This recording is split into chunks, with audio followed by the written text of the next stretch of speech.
morning everyone. Welcome to my channel. And before I start with the class, one request to everybody, please press the red button and subscribe my channel, and also press the bell icon so that you can get all my notifications. So today in this class we are going to study about IMG tag. Okay, so this is specifically for class 10 students. So you have a topic that is IMG tag. What is the IMG tag used for? It is used for inserting images in your web page. You use this for inserting images, and when I say images, it is foreground images which you have to insert in your web page. Okay. Talking about foreground images, students, what are foreground images? You might have heard something about background images. Now, background is what which lies at the back of something. So, your web page has a background and you can provide any image to the background, as I already discussed in the previous class. That background should never be too bright, or you should not use too contrasting colors in your background. Background should be very light, okay, and it should not attract too much attention.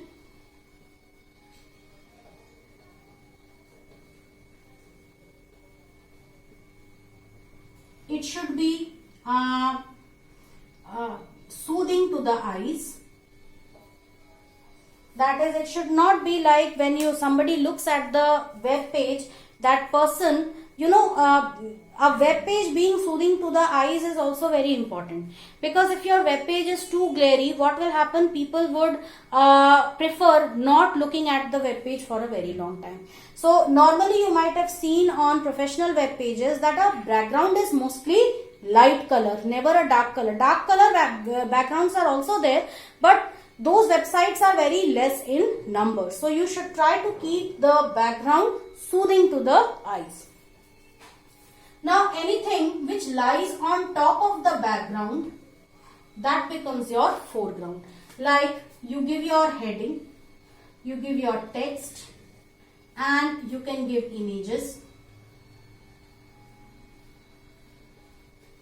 So here whatever you see over here, text, images, your headings, everything, these are what they make your foreground. Okay, these are your foreground images, right? So now how to insert images in your web page, that we are going to study over here.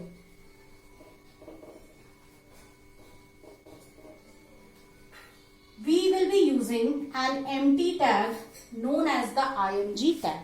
Why is IMG an empty tag? Because it doesn't contain any opening or closing tag. So we can see IMG. Now because HTML is not case sensitive, students, please note this. HTML is not case sensitive.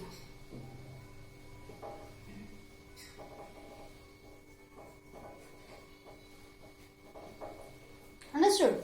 HTML is not case sensitive, which means you can use HTML in any way you like, whether small case, that is lower case, upper case, or mixed cases.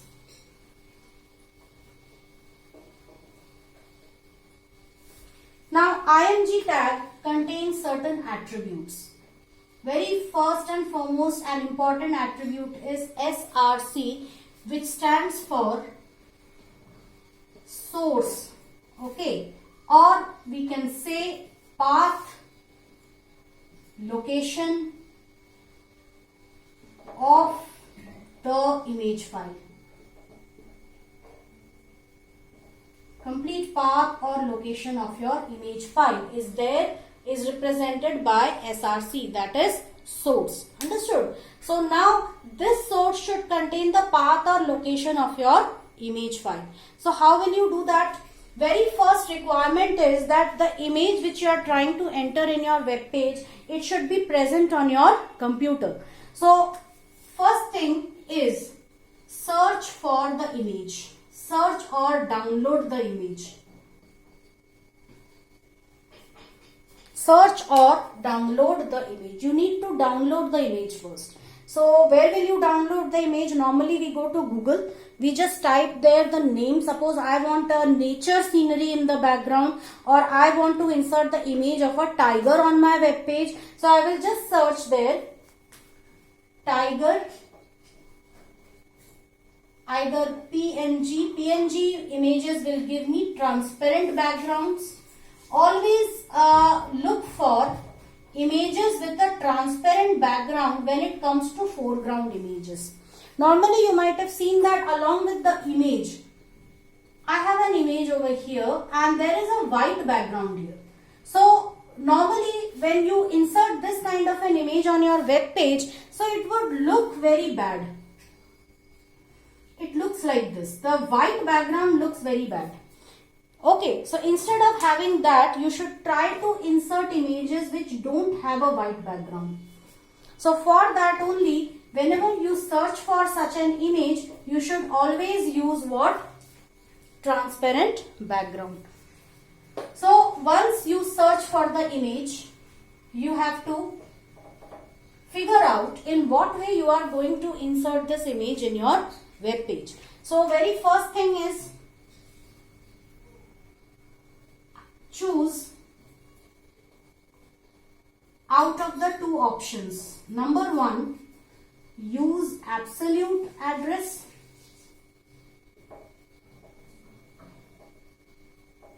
or use relative address.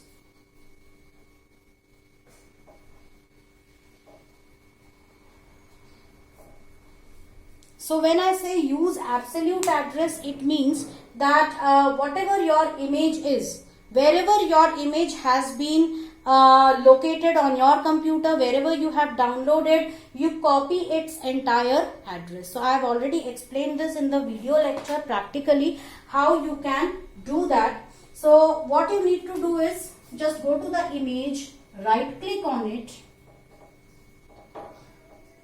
From right click, select properties,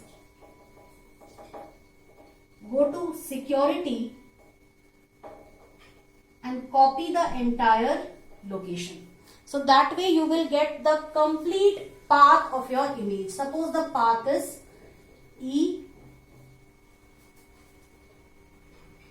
my images. Suppose I have a folder named my images, and within that I have an image tiger.jpg or tiger.png, whatever is the extension. So for your images, this extension is very important, students. If this extension is missing, then your image will not be displayed on your web page. So it is very essential that you first find out what is the extension of the image. That you can get by following these steps. Okay, that is right click on the image, go to properties, security and copy the entire location. There at the end you will be able to see what is the type of the image also, whether it is PNG, JPG, BMP, WMF or any other image format.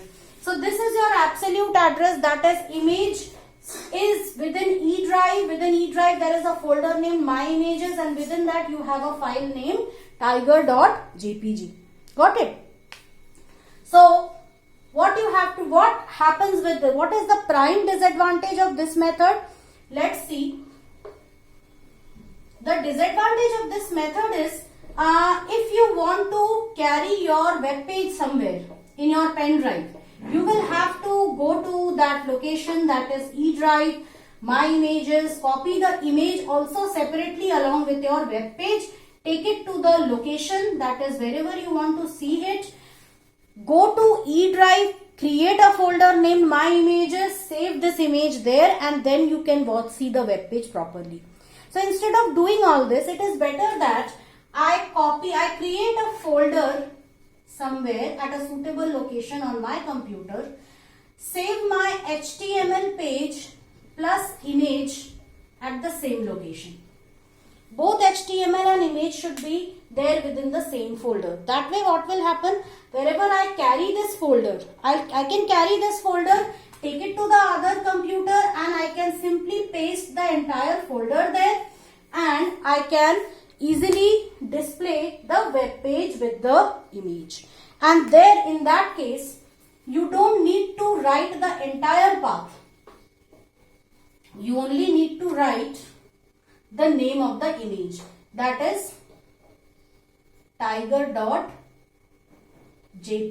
or png, whatever it is, because the image is already there within the folder, right? So this forms, this type of addressing is relative addressing or relative path.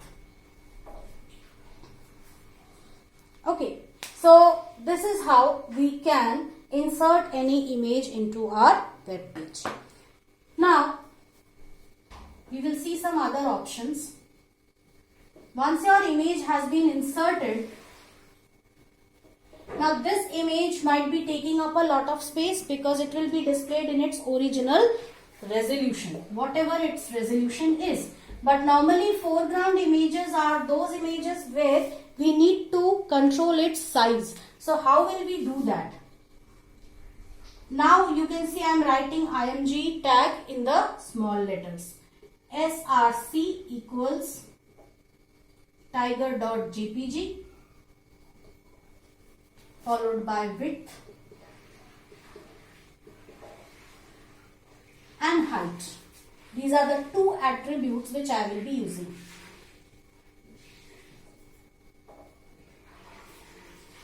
So for width, now this width and height I can provide in two ways. Number one, in pixels, for example like 50 or 500 px, or number two, I can provide this using percentage. For example, 50% of the image, out of which the first one is non-responsive and the second one is responsive. When I say non-responsive, it means that if I just provide the height and width in this form, say width is 500 pixels and height is 400 pixels. This is what I have provided. So the image would be displayed in its original format, original size on the web page, and if you try to resize your web page, then what will happen? The image size won't change. It will remain the same. So when you bring your image make the image very small, what will happen? Some part of your image will lie outside the visible region. Like this is the image which you started from here, or the image is very lengthy. Suppose this is your image and the image is very long. So what will happen? The moment you resize it, you will see a scroll bar appears over here.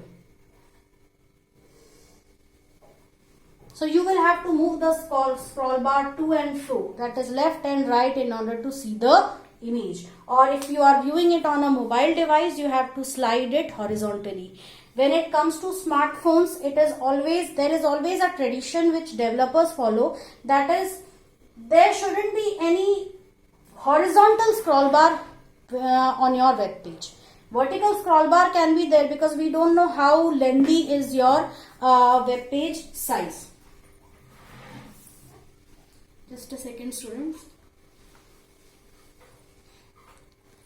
So we don't know how long is the web page size. That is the reason why we have to remove this horizontal, because of which your vertical scroll bar can be there. That is allowed, but this is not allowed. Okay, and hence in order to insert the image in such a way that the image automatically adjusts its size according to the size of your web page, we have to make it what? Responsive. And for doing that, we have to specify the width and height in percentage. Say 50% of original size and height also 50% of original size. This way what will happen? Your image will automatically resize itself. Okay. Apart from this, we have many other attributes, like one is H space, that is horizontal space, and V space. So H space, suppose I give 50 pixels. So on your web page, if this is your web page, so a space of 50 pixels will be left from this side, and then your image will be displayed. And when I say this, it will still start from the top because I haven't given anything for vertical spacing. I have only given horizontal spacing. So horizontal spacing refers to this spacing. Okay. And if I also provide 50 pixels as V space, so what will happen? This image will be shifted downwards.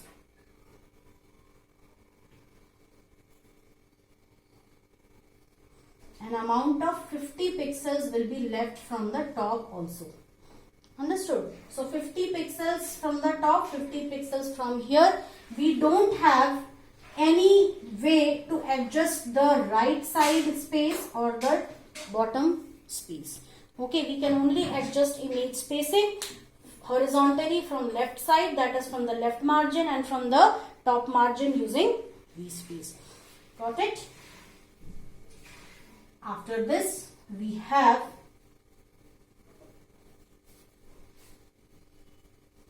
another option over here, that is align. And after align, we also have V-align. V-align contains top, middle, and bottom. And align contains left, center,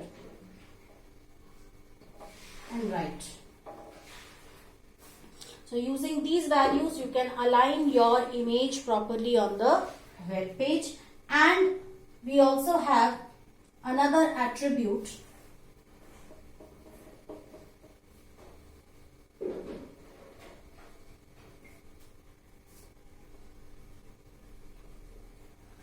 apart from this, that is border. You can provide the border in pixels. So whatever amount you give, you will see that a border appears outside the image. You go on increasing this, and it will go on increasing with the amount which you have provided here. If you don't want any border, you have to give what? 0 pixels over there. Now how align and V-align works. So over here, if align is left, that is the default value. So on your web page, you will see that the image lies towards the left. If it is center, image will lie in the center. If it is right, then the image will lie on the right hand side. Okay. Likewise, if you have provided V-align, where you have given V-align as top. So what will happen if there is some text written along with the image? Like I have written some text here. So the image will align this way. Its top margin will almost be same as the top of the image. If it is middle, then it would be somewhat like this. The text would be somewhat over here in the center. And if it is bottom, then it would be like this. Okay, so that is the meaning of V-align. So students, with this I complete today's class. Its demonstration has already been given in the class, but because I needed to tell you the various parts related to it, so that is over here. Thank you everybody, and do subscribe my channel, and if you like the video, please hit the like button. Thank you.